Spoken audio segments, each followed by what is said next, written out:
generally at these sort of forums you don't hear quite as much about recreational fishing as you do around commercial fishing, but in a lot of ways the issues that impact on commercial fishing are also pretty much the same sort of issues that impact on recreational fishing. So there's a lot of synergy to be gained, and Kate said earlier on that we probably need to look to the future in collaborating more between not only the sectors but with the conservation groups and also government.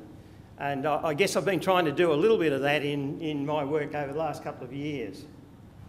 But what I'm going to talk about this afternoon is just where do recreational fisheries sit in the Australian fishing industry, and particularly in relationship to the whole issue of resources, resource sharing and allocation. I've got no graphs. This is the only little diagram that I've got in here, so the rest is just a few words. This is nothing new to anybody that's been around the fishing industry. The groups that have a stake in fish and the fish stocks, the commercial industry, aquaculture, recreational fishing, Indigenous, and then the community and conservation, I sort of wrap them together as being the non-user sector that has an interest in fisheries.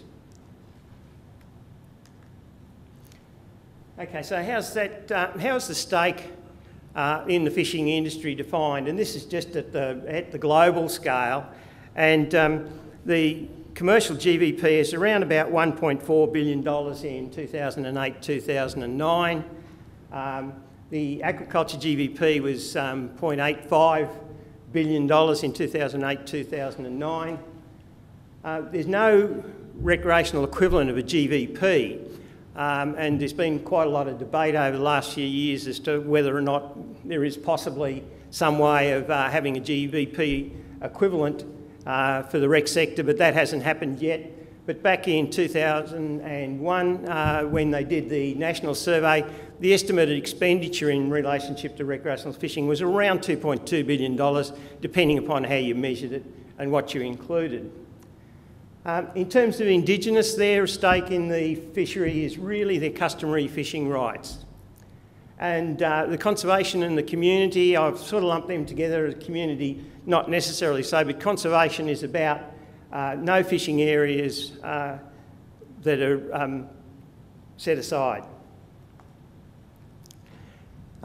Just putting it another way, this is in terms of jobs. There's 4,600 jobs in the commercial fishing, hunting and trapping, and this is FTE equivalents. Around about the same number in aquaculture, that's in 2009, and it's estimated about 90,000 jobs in the recreational fishing sector industries. And that comes out of the Australian fisheries statistics produced by ABARES. I'm not quite sure, they don't go into any great detail on how they've arrived at that figure and what it includes and what it doesn't include. But by any measure, there's a significant number of people that have their income derived from jobs related to the recreational fishing industries. There's an unknown number of jobs in the Indigenous area, and an unknown number of jobs related to no fishing areas, except we probably know that there's a lot of bureaucrats and a few researchers that make their living out of no fishing areas. Drivers and the pressures on not only recreational fishing but the whole fishing community, they're pretty much the same as for the commercial sector and for all the other sectors, and sustainability is right up there. Environmental degradation, we've had quite a few examples of what we're talking about there. No fishing areas. One that's really more related to recreational fishing than commercial fishing is water extraction and use, and that's related to freshwater. There's a huge number of competing uses in relationship to freshwater, recreational fishing just being one of them. And there's competing fishing sectors, and there's climate change. I've left the competing fishing sectors down towards the bottom there because I really think that I don't want to get into that argument between recreational and commercials. I want to find ways to work with the commercial sector. The key areas of resource allocation in relationship to the rec sector relate to allocation between utilisation and conservation, and allocation between the sectors.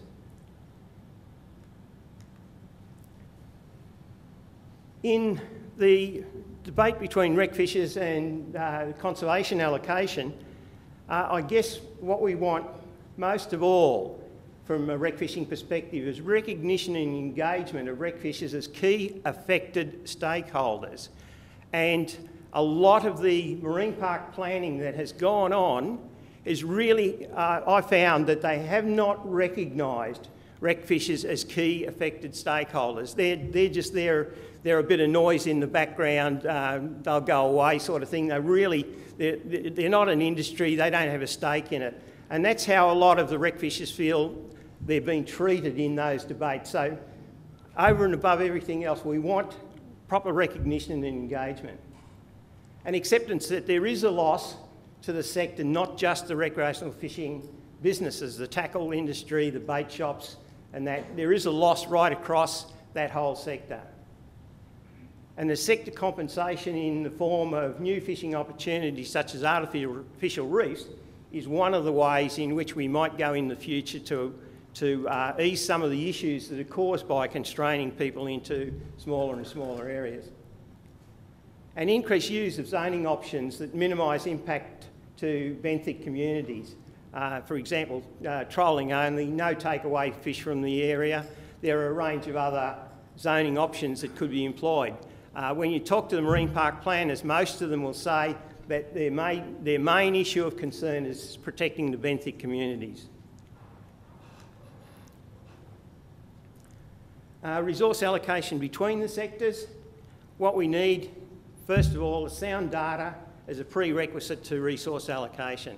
I don't think we can have a sane debate without that sound data. And sustainability must set the total catch limits. This is not rocket science or anything like that, but just coming from a rec perspective, this is what we'd like to see. Initial allocations within the total limits to the sectors to be based on the optimal benefits to the community. And the optimal benefits can be either social or economic. They don't necessarily always have to be economic.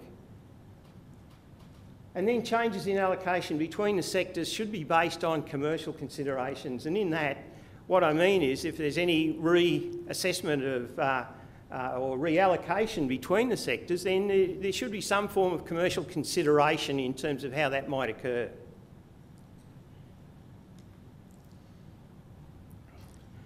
And I'll just finish off by a couple of points on levelling the playing field, because from a rec fishing perspective in this whole allocation debate, I think we've seen a fairly tilted playing field up until now, and I'm pretty sure the commercial guys would probably agree in a lot of cases. Mind you, when we did the rezoning of the Great Barrier Reef in the Rockhampton area, we came up with what rec fishers in that area believed was a pretty good result, because we collaborated with the Great Barrier Reef Marine Park Authority, all the other users, and came to a consensus on what level of protection we could agree to in that particular area. And everybody signed off on that, and I believe that the Rockhampton community never reacted the same way as a lot of other communities did when the zoning plans finally came out. So there are some other ways of going about doing those things. But in terms of levelling the playing field, I think bureaucratic and government recognition of the impacts of no fishing on rec fishers and their associated communities, because it's not only the people who go fishing that get affected by that, but it's the communities they live in and the flow and effect into those communities. Improving the ability of rec fishers to take part in the process, and we have to take part of that responsibility ourselves, because I don't think we've been very good players in the process ourselves. We've been far too reactive and far too negative when we've been dealing with this whole debate. But there's also, on the other side, there's also a recognition that rec fishers probably need a little bit of help to get involved in the process. And improving data collection on recreational fisheries, particularly in those disputed fisheries. There's just too many debates that I've seen going on that have been based on absolutely spurious information. And before those debates really get underway, we really should have sound data collection there. And that's basically it.